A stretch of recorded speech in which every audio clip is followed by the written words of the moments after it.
Hi, and welcome to the I Teed Myself podcast. My name is Matthew Miniman, and this is episode 139. What can invisible infrastructure teach us about error handling? So, invisible infrastructure. This is the backbone of modern society. If you think about it in these terms, it's kind of like your mom picking up your laundry or making you dinner or taking out the trash or whatever. It's those small things that make the world run that we don't actually notice. As a kid, I remember just thinking that the laundry magically got done or that the dishes magically got cleaned or that the dinner magically got cooked. And I didn't appreciate the things that my parents did to make all that happen. And for the vast majority of society, that's actually true for a lot of things. We take for granted a lot of the background infrastructure that is required to make modern society work. From waste disposal to water delivery to power delivery to garbage disposal to, sanitation. There are just an absolute gobsmacking amount of things that are just taken for granted that we don't even see. And there's a lot that I'm sure I'm not even aware of. Like I don't even know. Like, how do I know what I don't know? This is a very good question. But things like, how does fuel make it to the gas station? Like, I understand that there's a tanker that has to drive there, but what about all of the infrastructure that's required to just get that from the refinery to the point where it can be in at the gas station that I go fill up my car in? Not only that, but like the tires and the construction of the road, those are all like invisible pieces of the infrastructure that are vital to make sure that I have a car that I can drive wherever I want, to from work, to from a casino, to from getting food anywhere. There's a lot that goes there, but also like power delivery. Where does your power come from? What about the maintenance of the lines, of the power lines? All of that. Those are things that occur in the background that we may not even be aware of.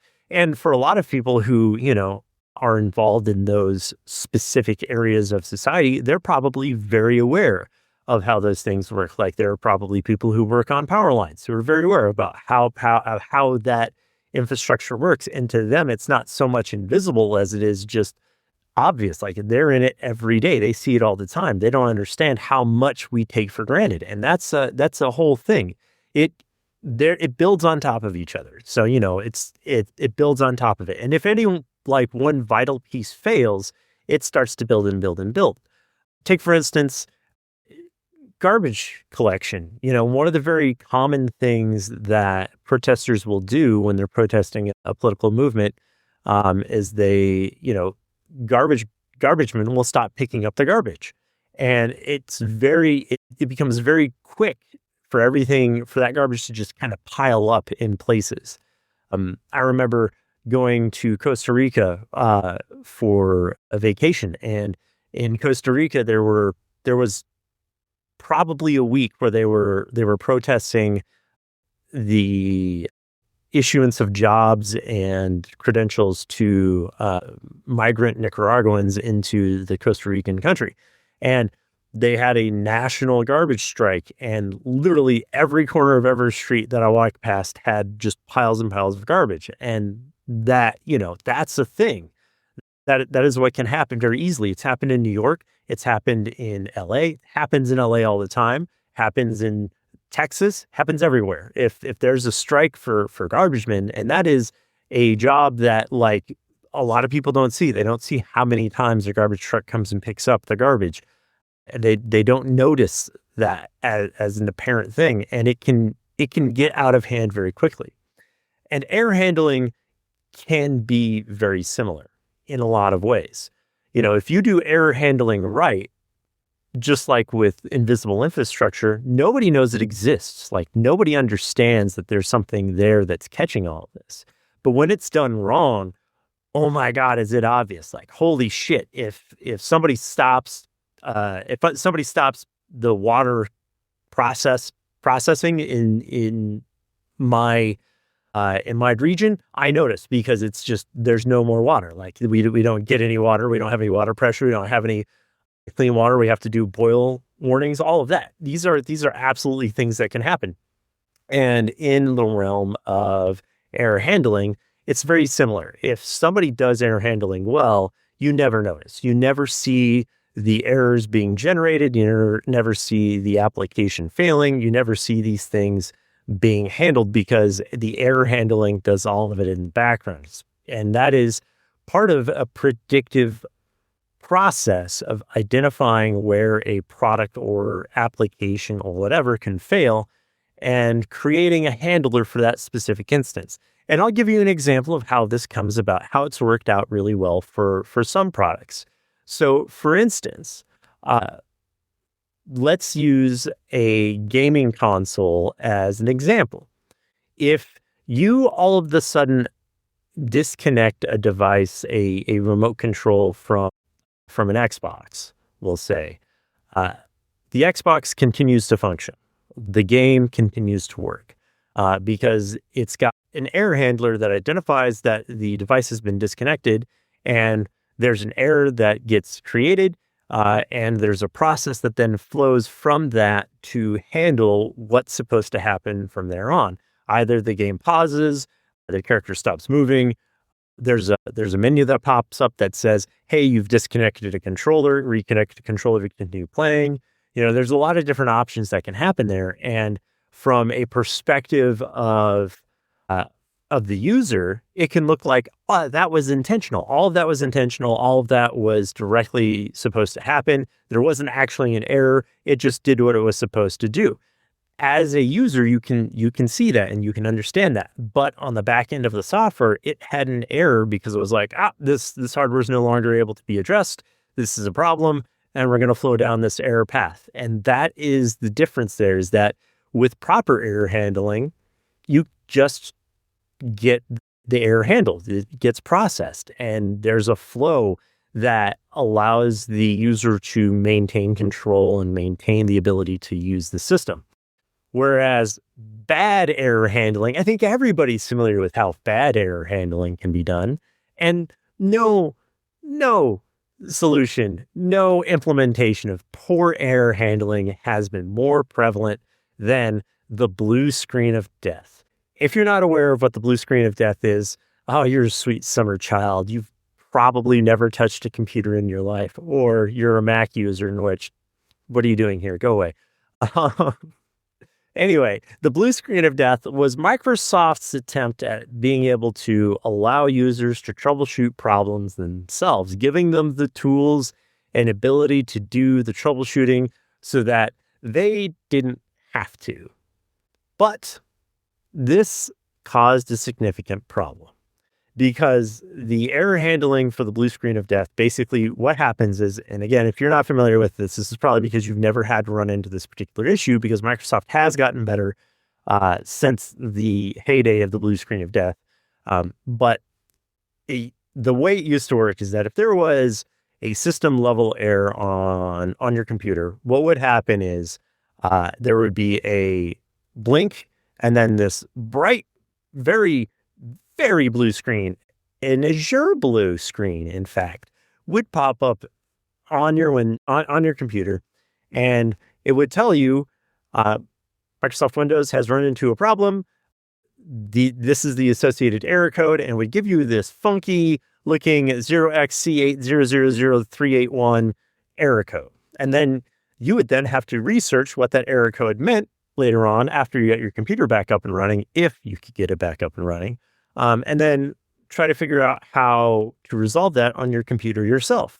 Or, if you were a standard user, probably just ignore it, try it again. And if the computer failed, go out and buy another computer, because that's what you used to do. That was bad error handling because it was very obvious.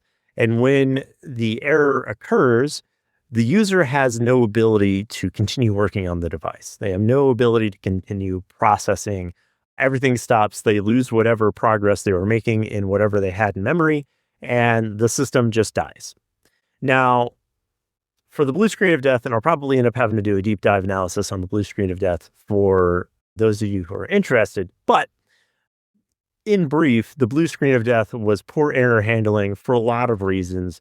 Some of it Microsoft's fault, some of it users' fault, and a lot of it was the computer manufacturer's faults.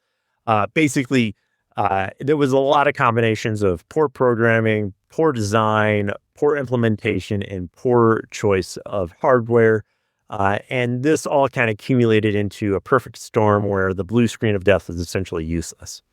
So with that being said, again, it's poor error handling. Now, again, Microsoft has gotten better with this.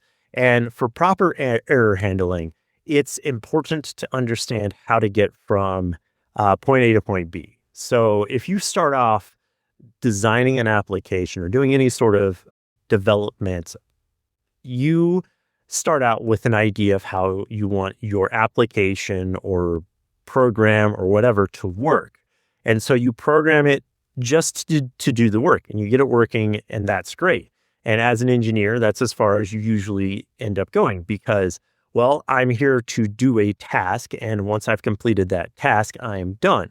However, all of the edge cases and branches and different errors that can occur that you don't think of as a developer or an engineer, that is what causes poor error handling. Because in order to handle an error, you specifically have to be able to call it out. You have to have a catch somewhere in there.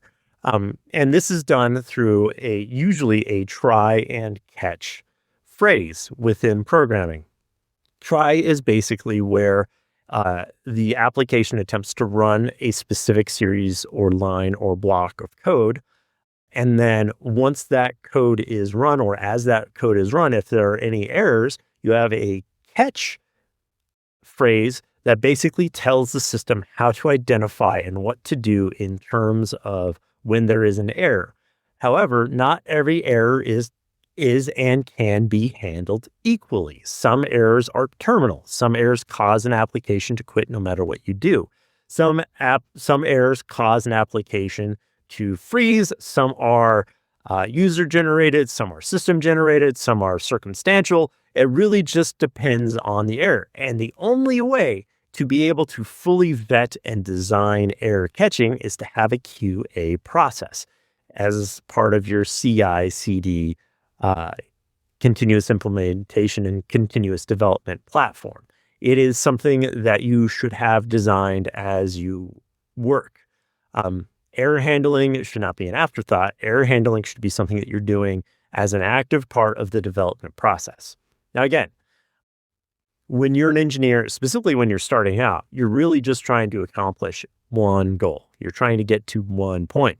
And as you build and design and make your application more complicated from the ground up, you'll want to design additional error handling to be able to identify the specific breaks in the application and how to resolve those breaks. So for instance, if you have something that saves log data, let's just say you have a simple application or simple script that saves logs in a specific directory.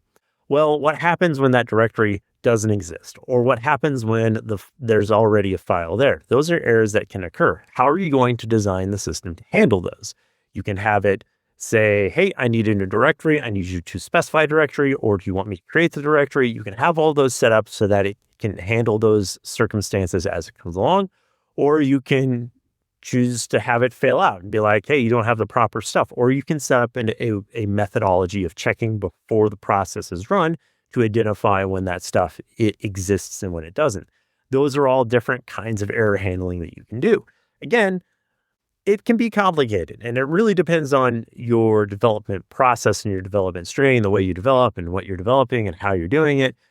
It's all very much you have to decide how you're going to do this. But the point stands is that poor error handling is very obvious because it stops the user from being able to use your application. And it can actually be detrimental to the system at large, because if there's an error that goes unhandled appropriately, you can have circumstances where it's affecting the entire system by doing things like memory leaks or process escape or CPU overrun. Like there's a shit ton of different circumstances where you end up just absolutely destroying a system because you are not doing error handling appropriately. So again, In order to do this appropriately, you need to make it as invisible as possible. You need to make sure that your garbage collection is in place, that you're properly identifying when things are getting out of control, and how to handle those specific circumstances as they arise. And preferably, you do that as a part of the design process. You do that in your system. Now, there are a lot of development tools out there that kind of handle a lot of these common errors for you. For instance, if you're using Python and you're using specific modules for writing files, a lot of those files, when they run into an issue where a target file doesn't exist or a target directory doesn't exist, it automatically creates those directories. Those modules are in existence, and those make your life really easy when it comes to that kind of error handling.